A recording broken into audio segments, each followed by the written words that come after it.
Tell me about this thing. 62 Plymouth Valiant, Slant 6, 225. It's got the aluminum block in it. It looks very, very, very original. That was the goal. Yeah? Was it like this when you got it? No, it's actually a family car. Oh, it is? Started as my uncle's. He restored it, did most of the work. I went there as a kid to help out when I was in trouble. So, When you were in trouble only? Mom got sick of me. She told me to go to the shop and do something. And then just in the past couple of years, the car sat and it needed to be driven. So I cleaned it up, insured it, registered it, cut it. That's it. Oh, I heard it. It's really nice. Thank you. Okay, you have the original. So the original motor is still on the car? Exhaust pipe right here.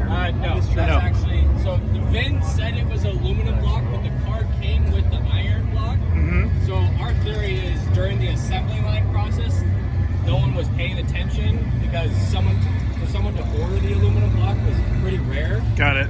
So we think that someone accidentally put the iron block 225 in, and then we actually sourced the motor from another Mopar guy. Oh, you did? Yes.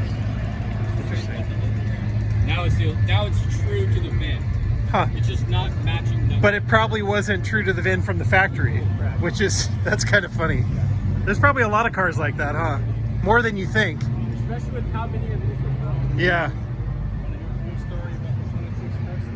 Tell you, I had several of them back in the day.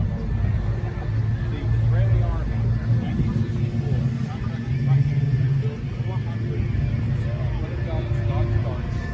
Slant 6, what they discovered, we all know, is that it was the most indestructible vehicle ever built. So bulletproof that if they got shot at, and they, and the oil pan, and they hit the oil pan, drive 100 miles on dry mains across the desert. So I bought a feed of them and those were all